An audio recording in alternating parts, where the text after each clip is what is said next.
ओम जय जय जय। नमोस्तु नमोस्तु नमोस्तु। नमो ओरियंताणं नमो सिद्धाणं नमो आयर्याणं नमो वज्रायणं नमो लोये सवसावणं। मंगलं भगवान् वीरो मंगलं गौतमो गणी मंगलं कुन्दकुन्दाद्यो जैन धर्मोऽस्तु मंगलम्। सर्वमङ्गलमाङ्गल्यं सर्वकल्याणकारकं प्रधानं सर्वधर्माणां जैनं जयतु शासनं जैनं जयतु शासनं।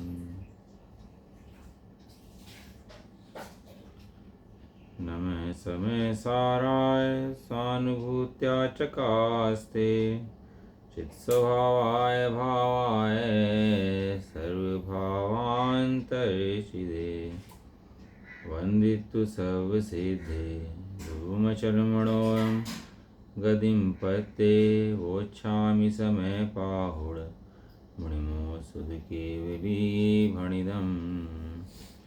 जीवो चरितदंसणान्तिष्ठदो तं हि स संयम जान ओगलकम पदेश टिठिदम च तम जान पर समयम। एयत्रिच्छ गदो समो सवत सुंदरो लोय बंद कहाए हते तेण विसंवादिनी होदी। सुदचित सुध परिचिदानुभूदा सवस्वी काम भोग बंद कहा एयतस्य उलंभो नवरीणसुलहो विहतस्य तमेयत विहतं दायेयम् अपणो सव्यवेण ददिदाये जपमाणं चुभ्येदिचलं नघेतवम्। नव्योदीयपमत्तो नपमत्वजाणगो दुजो भावो एवं भणन्ति शुद्धं नादोजो सुदुसोचेव व्यवहारेणुवदिस्सधीराणिस्य चरितदंसनं नाणं न विणाणं न चरितं न दंसनं जाणगो शुद्धो।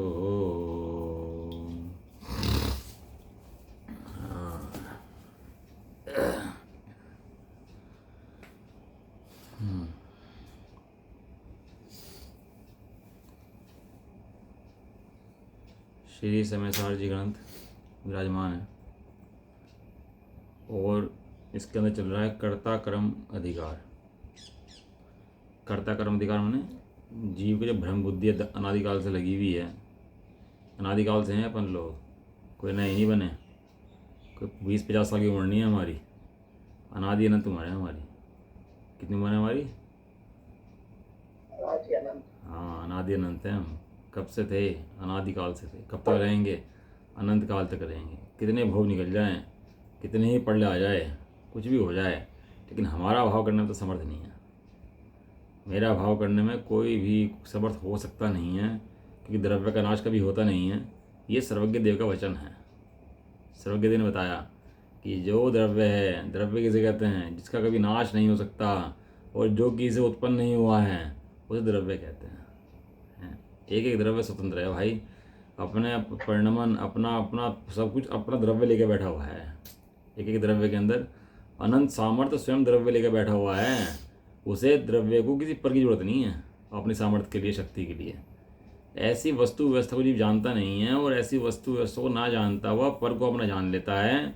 इसी का नाम मोह है, अज्ञान है, इसी का नाम संसार है। बस अपनी वस्तु को नहीं जानना, वस्तु व्यवस्था को ना जानना, स्वतंत्रता को नहीं जानना, इसका नाम ही संसार है। स्वतंत्र हैं हम, स्वतंत्र हैं। स्वतंत्र है माने पर तू ही स्वतंत्र नहीं है भैया, प्रत्येक द्रव्य स्वतंत्र है। तुम अपनी सीमा में रहो, दूसरा अपनी सीमा में रहता है। कितनी सुंदरता है। और अतिक्रमण करें एक दूसरे की सीमाओं के अंदर, बम पटकें, बारूद पटकें, सैनिक भेजें, आतंकवादी भेजें, कोरोना भेजें दूसरी सीमाओं के अंदर, हैं तो कितने विसंवाद होता है। विसंवाद, लड़ाई झगड़े होते कि नहीं होते हैं? और अपनी भी सीमा के अंदर रहें तो भाई तुम अपना पालन पोषण, कोई लड़ाई झगड़ा नहीं, तुम अपना पालन पोषण अपने हिसाब से करो और हम अपना पालन पोषण अपने हिसाब से करेंगे, है ना। अपना देश तुम अपने हिसाब से चलाओ, हम अपना देश अपने हिसाब से चलाएंगे। एक एक व्यक्ति, एक एक जीव, एक एक द्रव्य वो अपना देश है पूरा का पूरा भैया। उसके अंदर अनादिकाल पहले की, अनंत काल बाद की पर्यायें वर्तमान में खचित हैं, खचित। कोई है भगवान जो देखते हैं, बताओ विद्यमान है उसे देखते हैं, अविद्यमान है उसे देखते हैं। भगवान के केवल ज्ञान में तीन लोग, तीन काल आता है, तो विद्यमान है वो ज्ञान में आता है कि अविद्यमान है वो ज्ञान में आता है? सभी ज्ञान में आता है इनके तो।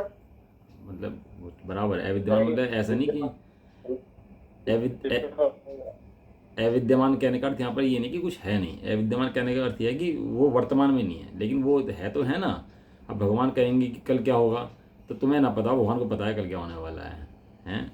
तो कब पता है? तीनों काल आते हैं ज्ञान में उनके। तीनों लोग, तीनों काल, तीनों लोग ज्ञान उनके झलकते हैं। कब झलकते हैं? वे हैं तब झलकते हैं कि नहीं है तब झलकते हैं? हैं। नहीं, वो है इसलिए झलकते हैं। हाँ, हैं इसलिए झलकते हैं क्योंकि नहीं, अविद्यमान अर्थ को कैसे पकड़ करेंगे? जो है ही नहीं उसको कैसे देखेंगे? जो है उसको देखते हैं। तो एक द्रव्य के अंदर जो पर्याय हैं वे खचित हैं, तीन काल की, अनंत काल की। तो जो हैं उसको देखते हैं। वो तो क्रम से आती रहती हैं, जाती रहती हैं, द्रव्य में से आती हैं, द्रव्य में जाती हैं। और द्रव्य जू का तू एक अखंड पिंड बना रहता है। उन पर्यायों के आने जाने से द्रव्य फर्क नहीं पड़ता। और भगवान द्रव्य को भी जानते हैं और पर्याय को भी जानते हैं। पर्याय किसकी हैं? द्रव्य की हैं। कहाँ से आती हैं? द्रव्य में से आती हैं। कहाँ चली जाती हैं? द्रव्य में चली जाती हैं।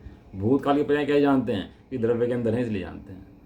भविष्यकाल की पर्याय क्या जानते हैं? द्रव्य के अंदर है इसलिए जानते हैं। एक द्रव्य के अंदर समझ लो कितना कितना उसके अंदर गोदाम, समझ लो गोदाम के अंदर क्या भरा हुआ है एक द्रव्य के। एक द्रव्य के अंदर उसके अनंत गुण भरे हुए हैं, और एक एक गुण की अनंत काल की और अनादि काल की अनंत पर्याय उसके अंदर भरी हुई हैं। एक परिभाषा आती है द्रव्य, टोडो ने लिखा, द्रव्य शुद्ध अशुद्ध पर्याय का समूह है। द्रव्य किसे कहते हैं? द्रव्य की परिभाषा बताओ। गुणों के समूह को। हाँ, गुणों के समूह को द्रव्य कहते हैं। गुण भरे पड़े हैं उसके अंदर, द्रव्य के अंदर गुण भरे पड़े हैं। उन गुणों की पर्याय भरी पड़ी हैं। यदि पर्याय भरी ना हो तो भगवान देख नहीं सकते कि हाँ पर्याय हैं। लेकिन पर्याय क्या होती हैं? केवल ज्ञान की पर्याय हमारे ज्ञान में खचित हैं, हमारे केवल ज्ञान में पहले से नक्की हैं। तो भगवान देख रहे हैं कि इसका केवल ज्ञान किस काल में कब होगा। अब क्या कर रहा था? मारीची को ये तो कहा था भाई तू 24 तीर्थंकर बनेगा, हैं? लेकिन वो भिड़ गया, कहना 24 कैसे बनूंगा मैं तो अभी बन के दिखाऊंगा तुम्हारे को, हैं? और उसने नए नए मत स्थापित कर दिए, 363 मत स्थापित कर दिए उसने अपनी जिद के कारण, हैं? लेकिन माना नहीं बात को। अब वस्तु व्यवस्था में जबरदस्ती नहीं चलती ना भाई। वस्तु व्यवस्था में जबरदस्ती चलती नहीं है। वस्तु व्यवस्था में सहजता चलती है। वस्तु व्यवस्था सहज है और सहजता ही चलती है। जोर जबरदस्ती वस्तु व्यवस्था के अंदर चलती नहीं है। कोई जोर जबरदस्ती अपनी मनवाना चाहे, लादना चाहे दूसरे के ऊपर, तो वस्तु व्यवस्था को स्वीकार नहीं है। तू मानता रहे, अपनी करता रहे। वस्तु व्यवस्था जैसी है वैसी चलेगी भैया। ये बड़े शांति के मंत्र हैं भैया। शांति के मंत्र क्या हैं? ये तो भगवान बनने के मंत्र हैं वास्तव में, हैं? कि हर एक द्रव्य भिन्न भिन्न दिखाई दे। पुद्गल की सबसे सूक्ष्म द्रव्य कौन सा है? पुद्गल का पुद्गल सबसे सूक्ष्म द्रव्य कौन सा है? पुद्गल का सबसे सूक्ष्म परमाणु। परमाणु। हाँ, परमाणु।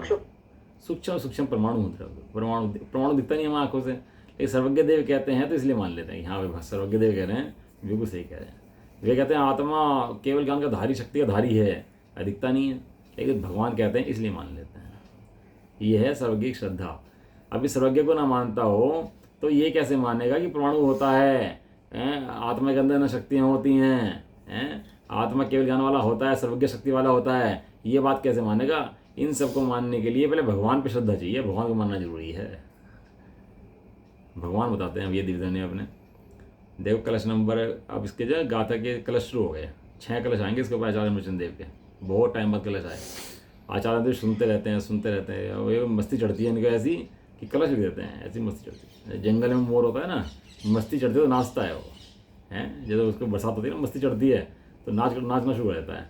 आचार्य अमृतचंद देव को ये सूत्र सुन के इतना मजा आया कि एक द्रव्य दूसरे द्रव्य करता नहीं है और एक पर्याय दूसरे पर्याय करता नहीं है। ये सुन के इतना मजा आया कि वो नाचने लगे, और नाचते नाचते 6 कलश लिख दिए उन्होंने। कलश का नाम है मस्ती। कलश में मस्ती। जब खाने के बाद मीठा खाते हैं ना, हैं? तो खाने के बाद मीठा क्यों खाते हैं? क्योंकि पेट में उद्राग्नि होती है। वो उद्राग्नि जो है वो मीठा और घी हो ना, उससे भड़कती है। आप कहीं आग लगाओ तो उसके अंदर मीठा गिरो और घी गिरो तो भड़क जाती है अग्नि। भड़कती नहीं? भड़कती अग्नि। जैसे कि जलाते हैं ना किसी को, तो वहाँ पर वो ले आते हैं घी और वो ले आते हैं खांड हैं। तो जब जलता नहीं ना तो लकड़ी, तो उसमें घी और खांड फेंकते हैं उसके अंदर, तो अग्नि बढ़ जाती है उसके अंदर। ऐसे ही पेट के अंदर उद्राग्नि है ना, तो जैसे खाते हैं तो पेट की उद्राग्नि बढ़ जाती है। और पानी पी लें तो इसलिए कहते हैं खाने के बाद पानी नहीं पीना चाहिए। वो उद्राग्नि कैसी होती है, वो ठंडी पड़ जाती है, शांत हो जाती है। हाँ, इसलिए सिद्धांत है एक तो खाने के बाद क्यों खांड, पहले देखा आपने मीठा खा देते हैं, पहले खाने के बाद खांड कुछ भी खा देते हैं मीठा, तो क्यों खा देते हैं, वो खाने के पश्चात वो अग्नि को भड़का कर देती थी और उससे अग्नाशय है ना पेट के अंदर, तो अग्नाशय को भड़कने से अग्नि वो खाना पचता था, वो पाचक है भैया। मुनराज को ऐसा पचता है ना, ये आनंद में कलशों की रचना दे देते हैं। एक एक कलश ना, ये मोक्ष देने वाला कलश है। वास्तव में ऐसे हर्षित हो जाओ कि मेरा मोक्ष मारा गया है, अब मेरा मोक्ष निकट है, बस अब केवल ज्ञान की पर्याय मेरी कर्म से आने वाली हैं। क्यों? क्योंकि मेरे हाथ में समयसार आ गया है। देखो क्या कह रहे, 51 नंबर कलश, यह परिणमति से करता, यह परिणामो भवेतु तत्कर्म, या परिणति क्रिया सा, त्रयमपि भिन्नम नवस्तुत्या। कलश के अंदर वर्म बहुत है, चलिए बहुत लंबे सकते हैं। ये तो थोड़ा सा मेरा ये रहता है कि थोड़ा शास्त्र पूरा होना चाहिए, कि दो दोष बताए शास्त्र पूरा होने के, एक अति जल्दी, क्या कहते हैं संस्कृत में, अति शीघ्र और अति मंद, दो दोष होता है शास्त्र पढ़ने के।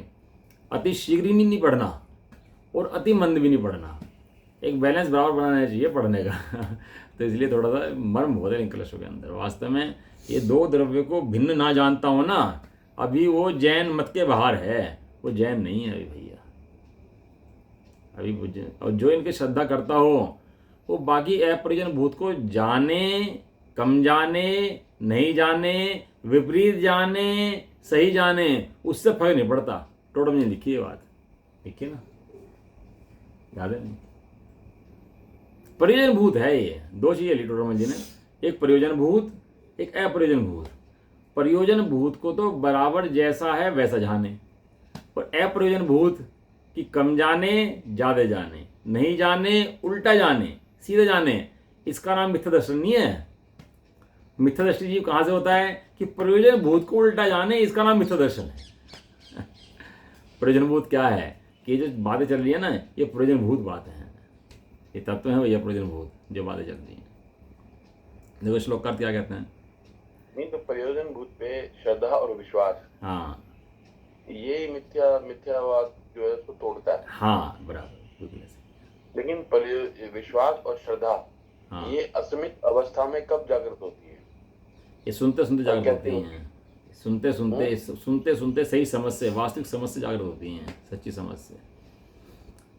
क्या है कि पहले जीव को में हित की वांछा लगे, सुनने के बाद पहली बात जीव को लगे कि वास्तव में बात तो सत्य है, कोई गजब बात है ये, तो ऐसे सुनते तो रुचि उसको पड़ती है ना, हित की शिक्षा लगती है तो उसकी रुचि पड़ जाती है, रुचि बढ़ती है उसकी इसमें। पढ़ते सुनते होता है भैया, बिना सुने तो कुछ हो नहीं सकता है। पहले तो कान में शब्द सुने और हाँ पाड़े तब की बात है, उसके बाद की आगे की सभी। अब सुनते ही नहीं तो कैसे काम बनेगा। देखो, यह परिणमति से करता, जो परिणमित होता है वह करता है, यह परिणाम है भवेत तत्कर्म, परिणमित होने वाले का जो परिणाम है सो कर्म है। तू और या परिणति सा क्रिया, जो परिणति है सो क्रिया है। त्रयम अपि, यह तीनों वस्तुतया भिन्नम न, वस्तु स्वरूप से भिन्न नहीं है। एक कर्ता है, एक कर्म है, एक क्रिया है, तीन चीजें ना इसके अंदर। जो परिणमन होता है वह कर्ता है, जो परिणाम होता है वो कर्म होता है, जो परिणति होती है सो क्रिया होती है। आप पूरा समय साझी उठाना और ध्यान से पढ़ना। आचार्य कुंद एक खास बात है, आचार्य देव कहीं भी प्रमाण के विषय से बाहर नहीं गए इसके अंदर। उन्होंने कभी भी ये नहीं कहा कि शरीर तेरा है, ये सब। वो राग को भी किसी अपेक्षा से तेरा कह दिया, क्योंकि वो स्वभाव में विभाव असत है, लेकिन स्वभाव विभाव हो नहीं ऐसा नहीं है। स्वभाव की जब दृष्टि देखता है तो वहाँ विभाव नहीं है, लेकिन स्वभाव की तरफ ना देखे तो कहता है विभाव तेरा ही गुण, तेरा ही है, तेरे अंदर से पैदा हुआ है भैया, तू ही करने वाला है उसका। लेकिन स्वभाव पे देख लेता है कोई ज्ञानी जी तो कहता है भैया स्वभाव में विभाव असत है। विकार को स्वभाव की अपेक्षा सत कहा है, विकार को स्वभाव की अपेक्षा से कहा है। हाँ, स्वभाव की अपेक्षा सत कहा है, एक कोई चीज कहे सर्वथा मान लियो उसको, एक कथन को कि नहीं ये तो है ही नहीं, तो ऐसा नहीं है। वो यदि कोई अपने को सर्वथा एकांतवादी बनकर स्वच्छंद होकर माने तो कहते हैं विकार तेरे स्वभाव है, ऐसे भी शब्द है। वो फिर कहते हैं भैया तू क्या कर रहा, तू है अपना काम तो करता नहीं है। अर्जुन के अंदर 2 बच्चे होते हैं, एक बहुत पढ़ता है और थोड़ा सा खेल लेता है, तो खेल लेता है तो कहते हैं कोई मैं खेल लेने दो, कोई बात नहीं है, हैं। और दूसरा बच्चा हो, उसे सुना कि भाई खेल लेते हैं और खेलता रहे, पढ़ाई करे नहीं, तो कहते हैं भैया तेरे लिए ये बात नहीं है, हैं, तू तो पढ़ाई कर बैठ करके, और वो स्वच्छंदता ग्रहण करे तो उसके लिए बात ऐसी होती नहीं है। ये तो भैया उसकी बात है जो अपने को ज्ञानवान है, ज्ञानी देखता है और अपने आत्मा के दर्शन कर लेता है, उसकी बात है कि विकार तेरा है नहीं। विकार किसका है? विकार पुतल कर्मों का है, विकार तेरा नहीं। जो परिणमित होता है वह कर्ता होता है। यहाँ परिणमित होते हुए को कर्ता लिया है। कर्ता माने जब आप कर्ता कहते हो किसी चीज को, तो कर्ता कहने का मतलब ये होता है कि वो कुछ ना कुछ रूप परिणमन कर रहा है, इसलिए करता है। जो पहला जो अधिकार था ना, पूर्ण अधिकार, जीव अधिकार, उसमें जो अपेक्षा थी द्रव्य की अखंड है, जो पसदी अपाणम अवध पुट्ठम अणम नियदम विशेषम संयुक्तम तुम शुद्धन विजाणी, ये जो गाथाएं थी ना शुरू की, वो पर्यायों से भिन्न अखंड द्रव्य की बात थी। अब यहाँ जो कर्ता कर्म अधिकार के अंदर बात चल रही है, पर्यायों से भिन्न अखंड द्रव्य की बात नहीं चल रही है, यहाँ प्रणमते हुए द्रव्य की बात चल रही है। दृष्टि के अंदर देखो 2 चीज होती हैं, दृष्टि होती है, ज्ञान होता है, श्रद्धा होती है, ज्ञान होता है, 2 चीज होती हैं। श्रद्धा के अंदर अखंड पूर्ण एक गायक स्वभाव आत्मा होता है। क्या होता है श्रद्धा के अंदर? बोलो। अखंड पूर्ण गायक आत्मा। हाँ, यदि श्रद्धा के अंदर मिलावट वाला आत्मा हो ना तो मिथ्या दृष्टि है। और ज्ञान के अंदर पूरे प्रमाण का ज्ञान होता है, नए का ज्ञान होता है कि अखंड आत्मा कैसा है। अखंड आत्मा होने पर भी केवल ज्ञान में आत्मा अनुभव में क्यों नहीं आ रहा है? कहाँ दोष है, कहाँ राग है, कहाँ विकार है, कहाँ शुद्धता है, ज्ञान के अंदर सारे नए घटते हैं। इसका मतलब इससे बात है कि श्रद्धा के अंदर शुद्ध नय होता है और ज्ञान के अंदर प्रमाण होता है। इसलिए कहा सम्यक ज्ञानम प्रमाणम। सूत्र पढ़ा आपने तथा सूत्र के अंदर सम्यक ज्ञानम प्रमाणम, तो इसका मतलब क्या प्रमाण का? और शुद्ध नय पढ़ा आपने भी है, आत्म स्वभावम प्रभाव भिन्नम माँ पूर्ण माद्यंत विमुक्त एकम विलीन संकल्प विकल्प जालम तम शुद्ध नयम विजाणी। 2 चीजें हैं, एक तो प्रमाण और एक शुद्ध नय। इससे बाहर आचार्य कोई जाएगी नहीं। जब प्रमाण के विषय पढ़ाएंगे तो परिणमता व द्रव्य, जब प्रमाण के विषय पढ़ाएंगे तो परिणमता व द्रव्य, और जब नय का विषय पढ़ाएंगे तो अखंड शुद्ध एक द्रव्य। परिणमता नहीं, पर्यायों से भिन्न, क्योंकि पर्याय तो बहुत सारी आएंगी जाएंगी, लेकिन वो पर्याय के आने जाने से द्रव्य तो वैसा का वैसे ही है कि नहीं है? पर्यायों के आने जाने से द्रव्य को फर्क नहीं पड़ता, इसे इसका नाम है शुद्ध नय। लेकिन जिसे भी प्रमाण की खबर नहीं है वो शुद्ध नय को कैसे जानेगा भैया? ये कहते हैं ओदय का परम पारिणामिक में प्रवेश नहीं है। क्या कहा? ओदय का परम पारिणामिक में प्रवेश नहीं है। हाँ, ये ओदैक हैं, औपशमिक हैं, छापशमिक हैं, छायिक हैं, ये पर्यायों के भाव हैं। ये पर्याय के भाव हैं। ओदैक हुआ, औपशमिक हुआ, छापशमिक हुआ, छायिक हुआ। लेकिन परम पारिणामिक जो एक अखंड कूटस्थ द्रव्य है उसके अंदर पर्याय का प्रवेश नहीं है। वो तो जो है सो है, पहले भी था, अब भी है, बाकी में रहेगा। ये शुद्धि अशुद्धि उसके भेद नहीं है, वो तो सदा शुद्ध है। शब्द लगाया उसके सदा शुद्ध। कैसा है? इसलिए कहा वो परम पारिणामिक भाव जो है ना, वो 4 भावों का अगोचर है। नियम सार पढ़ेंगे ना अपन लोग तो उसमें आएगा कि 4 भाव जो हैं ओदैक औपशमिक आदि, इन भावों को दिखता नहीं है वो परम पारिणामिक। परम पारिणामिक तो भिन्न परम पारिणामिक है, वो इन 4 भावों के अंदर आता ही नहीं है। 4 भावों के अंदर आ जाए तो द्रव्य पर्याय बन जाएगा और उसका नाश हो जाएगा तुरंत। पढ़ा करो भैया थोड़ा शास्त्र, नियम सार जी आदि बहुत हमारे मेहनत शास्त्र के अंदर खजाने भरे पड़े हैं हमारे पास, खजाने। धन की बुद्धि बहुत हो गई, सारी धनाधन रहती है, धन के चक्कर में वो बुद्धि थोड़ी छोड़नी चाहिए, है ना। देखो भावार्थ पढ़ लेते हैं ऐसा क्या करें। द्रव्य दृष्टि से परिणाम और परिणामी का अभेद है और पर्याय दृष्टि से भेद है। द्रव्य दृष्टि देखो तो परिणाम परिणामी का अभेद है, पर्याय दृष्टि देखो तो उन्हें भेद है। भेद दृष्टि से तो कर्ता कर्म और क्रिया 3 कहे गए, किंतु यहाँ अभेद दृष्टि से परमार्थतः यह कहा गया है कि कर्ता कर्म और क्रिया तीनों ही एक द्रव्य की अभिन्न अवस्थाएं हैं, प्रदेश भेद रूप भिन्न भिन्न वस्तुएं नहीं हैं। जैसे 2 द्रव्यों के अंदर प्रदेश भेद हैं, ऐसे द्रव्य पर्याय के अंदर प्रदेश भेद नहीं है। जो द्रव्य के प्रदेश हैं वही पर्याय के प्रदेश हैं, लेकिन द्रव्य पर्याय के लक्षण आपस में नहीं मिलते। आपको बताया था दो, जैसे आचार्य ने जो है ये 4 तरह से डिफरेंस बताया इसके अंदर कि द्रव्य पर्याय के अंदर डिफरेंस होता है 4 तरीके से हैं। जब डिफरेंस करते हैं द्रव्य पर्याय का और शुद्ध द्रव्य की तरफ निकालते हैं तो 4 पर्याय हैं, संज्ञा, संख्या, लक्षण और प्रयोजन। बता चुके पहले आपको कौन सी 4 चीज़ें हैं, बताओ आशीष जी बोल रहे हैं। संज्ञा, संख्या, लक्षण और प्रयोजन। खाली प्रमाण के विषय पर जीव टिका रहे हैं ना तो उसे सम्यक दर्शन नहीं हो सकता, ये सिद्धांत है। तो उसको भेद पाड़ते हैं, उसके 4 प्रयोजन होते हैं, 4 चीज़ें होती हैं, संज्ञा, संख्या, लक्षण, प्रयोजन। संज्ञा माने नाम, संज्ञा नाम को बोलते हैं। नाम क्या है, उसका द्रव्य नाम है, उसका पर्याय नाम है, तो नाम ही अलग है। तो नाम अलग है तो वस्तु अलग है, लेकिन ऐसी अलग नहीं है जैसे 2 द्रव्य अलग हैं एक ही द्रव्य की पर्याय हैं। संख्या, द्रव्य एक है, पर्याय अनेक है। लक्षण, द्रव्य त्रिकाल है, पर्याय एक समय की है, क्षणिक है। और प्रयोजन, द्रव्य दृष्टि से अपना मोक्ष मार्ग सत्ता है और पर्याय दृष्टि से मोक्ष मार्ग सत्ता, व्यवहार सत्ता है इसलिए भैया कहते हैं अपने द्रव्य की जो श्रद्धा नहीं है, उधर पर्याय की श्रद्धा नहीं है, उधर किसी श्रद्धा नहीं है, वो मूढ़ है, मिथ्या दृष्टि है। पज्जय मूढ़ाई परसमिया, जो पर्याय दृष्टि है वे मूढ़ हैं। द्रव्य दृष्टि जिनेश्वर, पर्याय दृष्टि विनश्वर। इसलिए पर्याय दृष्टि करती है, लेकिन पर्याय की दृष्टि नहीं करती। पर्याय उस त्रिकाल अखंड कूटस्थ एक द्रव्य की दृष्टि करती है। तो भैया 3 नाम कहे हैं, ये भेद से कहे हैं, लेकिन वास्तव में जब दृष्टि का विषय होता है तो भेद करके द्रव्य को अलग करते हैं, उसका अलग छांटते हैं ऐसा। अब इसके अंदर देखो आपका कर्तव्य है कि जो राजमल जी पांडे जी की कलस्टी का है और जो बनारस दास जी का वो है सवैया, वो आप लोग पढ़ लेना, मैं भी नहीं पढ़ रहा समय का क्योंकि अभाव है यहाँ पर, और मुझे कलश 6 पूरे करने हैं थोड़ा जल्दी।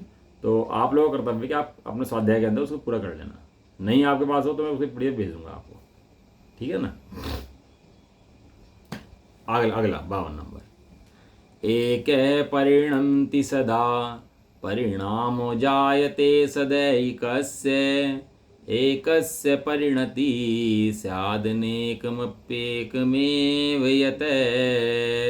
पुनः कलर कहते हैं, आज मस्ती छा रही है उनको वे एक में शांत नहीं बैठ रहे, लिख के जा रहे हैं। तो श्लोक का अर्थ ये मैंने कलश याद करने वाले हैं, ये परिणमति से करता है, ये सिद्धांत है, ये मंत्र हैं, सूत्र हैं, ये जीवन में लगाने वाले सूत्र हैं। जब भी कोई बात हो तो ये सूत्र बार बार लगाओ। ये परिणमति से करता, जो परिणमन करता है सो करता होता है, और जो उसका परिणमन होता है वो इसका कर्म होता है। अब आत्मा की अपेक्षा लगाओ, आत्मा ज्ञान ही उसका करता है और जो ज्ञान की परिणति है वो इसका कर्म है, ये अलग अलग नहीं होते। फिर दोबारा एक सूत्र दे रहे, एक है परिणमति सदा, वस्तु एक ही सदा परिणमित होती है। एकस्य सदा परिणाम जायते, एक के ही सदा परिणाम होते हैं, अर्थात एक अवस्था से अन्य अवस्था एक की ही होती है। और एकस्य परिणति स्यात्, एक की ही परिणति क्रिया होती है। क्योंकि अनेकम अपि एकम एव, अनेक रूप होने पर भी एक ही वस्तु है, भेद नहीं है। आप ज्ञान में से क्या निकलता है सदाकाल, ज्ञान ज्ञान ज्ञान ज्ञान ज्ञान ज्ञान ज्ञान। मतलब क्या है कि एक इंद्रिय क्या ज्ञान, 2 इंद्रिय ज्ञान कहते हैं, लेकिन वह 1 इंद्रिय 2 इंद्रिय 5 इंद्रिय ज्ञान को इफेक्ट करने में समर्थ नहीं है। तीन लोक का जो भगवान आत्मा है उसको 1 इंद्रिय कुछ करने में समर्थ नहीं है। वो 3 लोक का भगवान है तो 3 लोक का भगवान है, भगवान था, भगवान है, भगवान रहेगा। बद्धा भगवान छो, बद्धा भगवान थाओ, ऐसा भगवान है। वस्तु एक ही सदा परिणमित होती है, जो परिणमित होता है वस्तु के अंदर अपना ही होता है। जो जो करता है वो अपने लिए ही करता है, दूसरे के लिए कुछ करता ही नहीं है। मजे की बात देखो, और व्यवहार से देखो ना, तो क्रोध करता है तो अपने ऊपर, अपने लिए करता है, अपने ऊपर करता है। और क्षमा करता है तो अपने लिए करता है, अपने ऊपर करता है। दान देता है तो दूसरों को देता है कि अपने लिए देता है। मतलब ये दान दिया किसी ने तो दूसरों को दिया कि अपने को दिया, अपने लिए। अब मैं पढ़ा रहा हूँ आपको, तो अपने लिए पढ़ा रहा हूँ कि आपके लिए पढ़ा रहा हूँ। जो जो करता है वो अपने लिए करता है और उसका फल भी वो स्वयं पाता है कोई दूसरा फल नहीं पाता उसका है। ऐसे यहाँ है कि द्रव्य भी भैया जो करता है ना अपने लिए करता है, वो दूसरे के लिए करता नहीं, दूसरा का करता नहीं, दूसरे के लिए नहीं करता, दूसरे का नहीं करता, कुछ भी नहीं करता, कभी भी नहीं करता। ये सिद्धांत है। एक राजमल जी पांडे जी ने बढ़िया चीज ली, कहने लगे भैया आत्मा के अंदर अनंत धर्म है। आत्मा के अंदर कितने धर्म है? अनंत। तो कोई ऐसा धर्म भी होता होगा जो दूसरे का काम कर ले। अनंत में से एक कम तो एक तो दे दो, अनंत है ना, अनंत में से एक कह दो कि भाई एक ऐसा है कि भाई दूसरा काम भी करेगा। कहते हैं कि आत्मा छोड़ो, प्रत्येक द्रव्य के अंदर अनंत धर्म है, लेकिन किसी भी द्रव्य के अंदर ऐसा धर्म नहीं है कि जो अपना काम भी करे और दूसरे काम भी करे। अपना दूसरा काम करे नहीं और अपने काम में हस्तक्षेप होने दे नहीं। ये भेद विज्ञान है इसके। इसके द्वारा ही जीव मोक्ष को साधता है। ये हल्के मंत्र सुना है आचार्य कुमकुम देव ने और रामचंद्र देव ने जंगल में बैठ के लिख दी है। वस्तु एक ही सदा परिणामित होती है, एक के ही सदा परिणाम होते हैं, अर्थात अवस्था से अवस्थांतर, अवस्था से अवस्थांतर जो होती है, अवस्थाएं जो बदलती हैं वो किसकी बदलती हैं? वो उस द्रव्य की कर्ता की बदलती हैं। और एक ही परिणति क्रिया होती है, क्योंकि अनेक रूप होने पर भी, अनेक रूप होने, हाँ हो गया डिस्टर्ब, अनेक रूप होने पर भी एक ही वस्तु है, भेद नहीं है। वस्तु एक त्रय नाम, तीन नाम कहे हैं द्रव्य गुण पर्याय के। वस्तु कितनी है वहां पर? वस्तु तो एक है। वस्तु एक त्रय नाम। भावार्थ, एक वस्तु की अनेक पर्याय होती हैं, उन्हें परिणाम भी कहा जाता है और अवस्था भी कहा जाता है। अवस्था कहो, परिणाम कहो, पर्याय कहो, हालत कहो, दशा कहो, ये सब एक ही पर्यायवाची नाम है उसके। और किसके? उस परिणाम के। आगे ना देखो ये, वे संज्ञा, संख्या, लक्षण, प्रयोजन आदि से भिन्न भिन्न प्रतिभाषित होती हैं। ऐसा भाषित होने पर भी वस्तु एक ही है, भिन्न नहीं है। ऐसा ही भेद अभेद स्वरूप वस्तु का स्वभाव है। हाँ, पहले तो पर से बढ़ाया था भैया, परते से भिन्न है, इसलिए राजमल जी पांडे जी ने लिखे नए उसके अध्यात्म में लिखे। तो उन्होंने जो असद्भूत नय उठाया ना, बताओ असद्भूत नय के अंदर क्या उठता है? असद्भूत नय कहते हैं ना, उपचरित असद्भूत व्यवहार ने और अनुपचरित असद्भूत व्यवहार ने, उसके अंदर क्या लेते हैं अपन लोग? बताओ, उपचरित के अंदर अनुपचरित के अंदर क्या लेते हैं? बताओ जी। सब की सिट्टी पिट्टी गुल, सब शांत। उपचरित में सिट्टी पिट्टी गुल सब शांत, खत्म है सब पढ़ाई लिखाई, सब इतने नए कम से कम 20 वार्ड पढ़ा लिए होंगे। उपचरित में निश्चय को लेते हैं। कुछ पता ही नहीं क्या कह रहा हूँ मैं, क्या नहीं, क्या बात चल रही है। उपचरित सद्भूत व्यवहार, सद्भूत व्यवहार ने, अनुपचरित असद्भूत व्यवहार ने, असद्भूत व्यवहार ने है, असद्भूत, हाँ असद वो पकड़ा, असद्भूत, असद्भूत मैंने मेरी सत्ता के अंदर नहीं है। तो मेरी सत्ता के अंदर क्या नहीं है? कि मेरी सत्ता के अंदर शरीर और क्रम नहीं है, और ये बाह्य वस्तु नहीं है, हैं? तो जो असद्भूत उपचरित है वो ये बाह्य वस्तु हैं। ये सब धन वैभव आदि सब समेट दिया उसके अंदर, पूरा संसार समेट दिया। इस शरीर को रख करके सारा जितना संसार है उसको कह दिया ये सब उपचरित असद्भूत व्यवहार ने से तेरा कहा गया है, तेरा है नहीं, बिल्कुल स्थूल है। तो कहते हैं बेगा डाल दिया, तो कह दिया नहीं है नहीं, उसे कहते हैं उपचरित असद्भूत व्यवहार ने। और अनुपचरित असद्भूत व्यवहार ने के अंदर ये शरीर कर्म वो तेरे नहीं है, उसे कहते हैं अनुपचरित असद्भूत व्यवहार ने। कि जैसा उपचार में घटता है ना, ये ऐसा इसमें नहीं घटता। कहीं जाता है तो सही साथ में जाता है लग के तेरे, तो ऐसा लग नहीं होता जैसे अन्य वस्तु लग पड़ी हुई हैं। तो उसको कहाँ लिया? अनुपचरित असद्भूत व्यवहार ने। समझ लिया करो भैया, लिख लिया करो, नए बहुत आवश्यक हैं। सारा ज्ञान धैर्य रह जाएगा, नए का ज्ञान नहीं हुआ तो। इसलिए नए का ज्ञान तो बहुत जरूरी है। कि जाओ ना जंगल में और नक्शा पास में ना हो तो क्या होगा? नक्शा दबा के रखो जेब में अपनी, गांठ मार के। ऐसे ही नए है ना, इनका ज्ञान तो दबा के रखो गांठ में अपनी। ये हैं आगम के नए। जब राजमल जी पांडे जी ने अध्यात्म के नए लिखे ना, तो उसमें शरीर और उसकी कर्म उसको नए के अंदर लिया ही नहीं है। कहने लगा अध्यात्म के नए के अंदर इनका प्रवेश ही नहीं है। उन्होंने शुरू करा असद्भूत के अंदर राग से। कि असद्भूत क्या है? उपचरित असद्भूत, कि जीव के अंदर राग है, ये असद्भूत है। जहां भी शरीर को कह रहे थे ना कि ये असद्भूत है, उन्होंने कहा राग जो जीव के परिणति में हो रहा है ना, ये असद्भूत है। क्योंकि जीव तो त्रिकाल शुद्ध है। अब पढ़ना नहीं आप आगम के अध्यात्म के, डॉक्टर साहब किताब है नए के ऊपर, बहुत अच्छा लिखा उन्होंने, खोलना पढ़ना नहीं आपको भैया एक बार। ये बहुत बहुत इंपॉर्टेंट विषय है। नए विभाग रहेंगी किताब। हाँ, नए विभाग किताब अच्छी किताब है, मतलब डॉक्टर साहब ने बहुत सिंपल वे में बहुत अच्छे खुलासे करके डॉक्टर साहब ने। डॉक्टर साहब का साहित्य बहुत अच्छा है।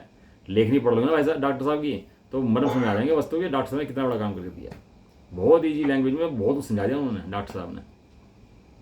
देखो क्या कह रहे हैं, वस्तु एक परिणामित होती है, एक ही परिणाम होते हैं और एक ही क्रिया होती है, क्योंकि अनेक रूप होने पर भी वस्तु कितनी है, एक है, और वस्तु में भेद नहीं है। और भेद करे गए तो किसके अपेक्षा करे गए, संज्ञा संख्या लक्षण प्रयोजन की अपेक्षा भेद करे गए हैं, लेकिन वास्तव में भेद है नहीं। घर का एड्रेस क्या है जी आपके, कहने लगे जी कोई मेरा घर का एड्रेस होगा C128 है हैं, और घर के लैट्रिन का एड्रेस किसी एक, बाथरूम का एड्रेस किसी, रसोई का एड्रेस, सबके एड्रेस अलग है, सबका एड्रेस एक ही है। सब एक ही है। कहने लगा तुमने तो एक ही एड्रेस बता दिया। क्योंकि बात है जब घर में 10 चीज़ें 10 एड्रेस होने चाहिए आपके, कि भाई ऐसा नहीं है घर एक है घर कितना है।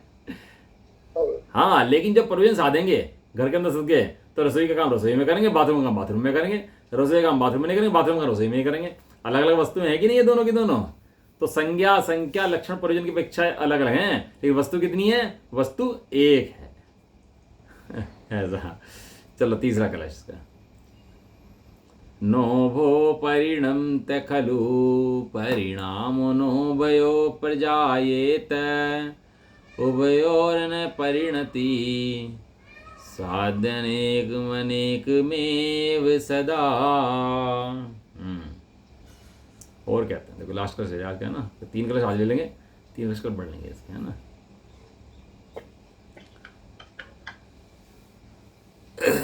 ना वो परिणत्य खलु, 2 द्रव्य एक होकर परिणमित नहीं होते। ये कौन कह रहा, कौन कह रहा है ये बात, दशरथ देव जी कह रहे हैं। हाँ, किसकी सुन के कह रहे, सिद्धांत किसके हैं ये, आचार्य कुंकुम आचार्य कुंकुम देव ने किससे सुन के कहे। जयेंद्र भगवान। हाँ, तो ये गंगा कहाँ से बह रही, ये गंगा बह रही है हिमालय से। हिमालय कहाँ से है, हिमालय का पाठ सर्वज्ञ देव है भैया। ये तेरे हाथ में गंगा का पानी आया है ना, ये कहीं और से नहीं आ रहा, ये हिमालय के पहाड़ का पानी है ये हिमालय है भैया, ये सर्वज्ञ देव हिमालय है हमारे।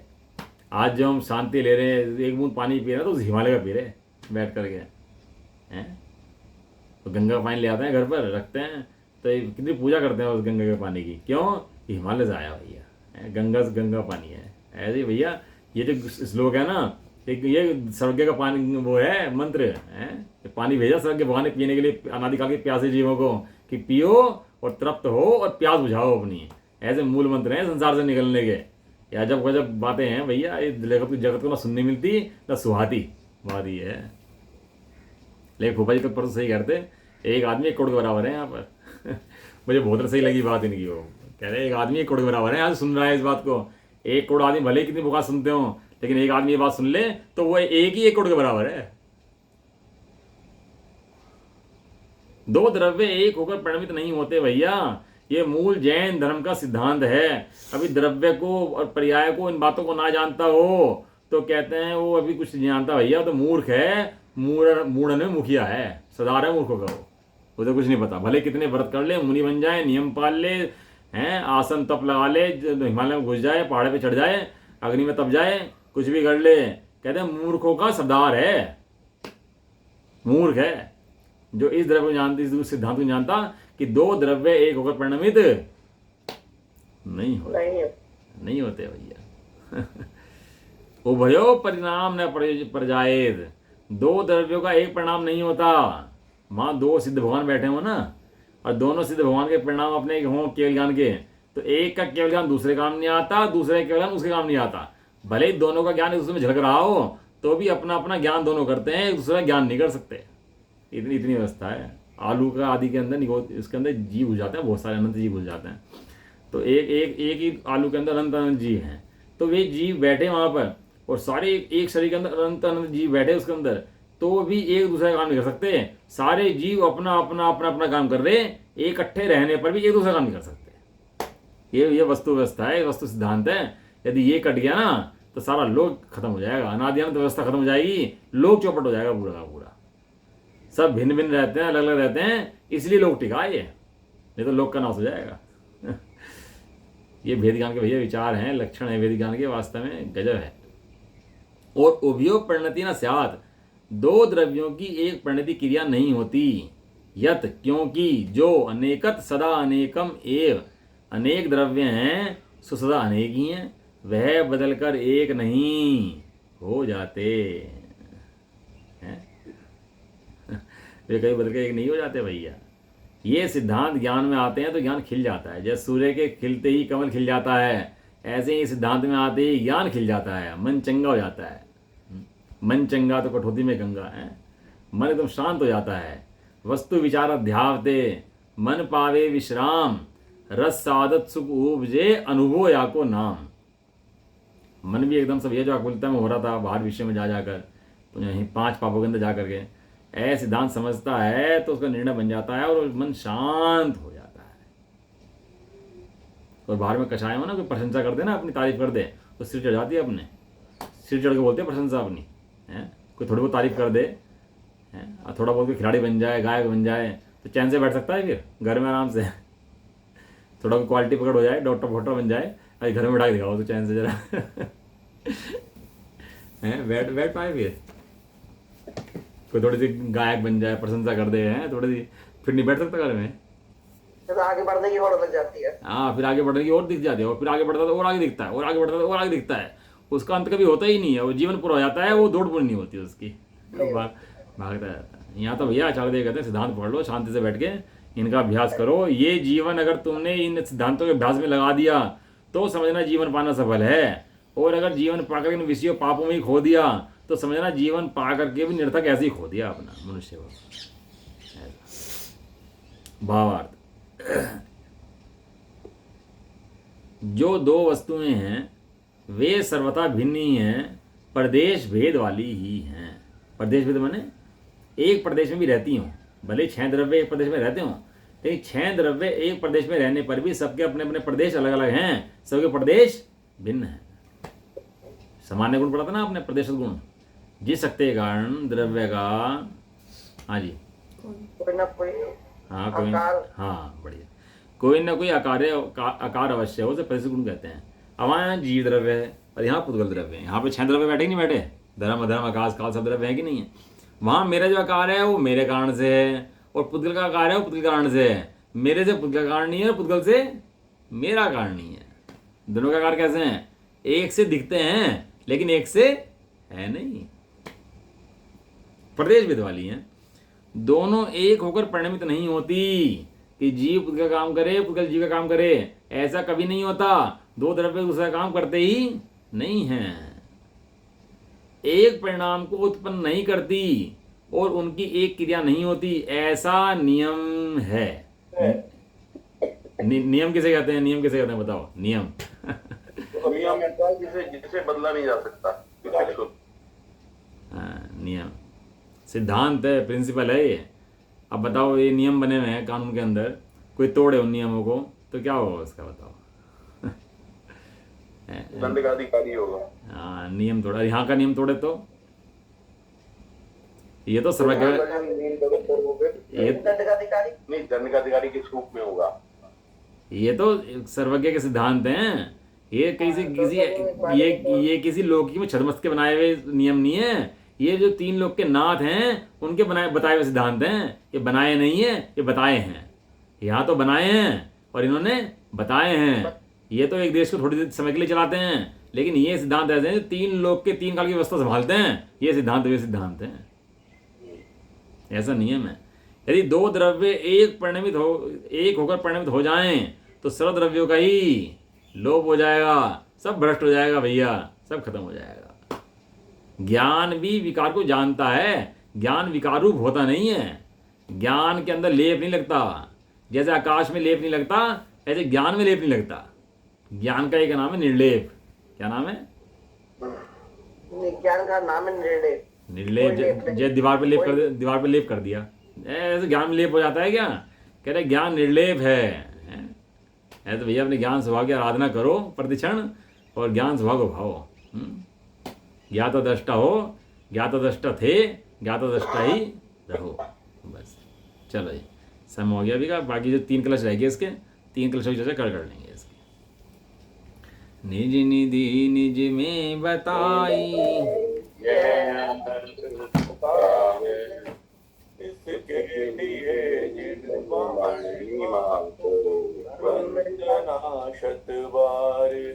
परमाणुकार मंत्र।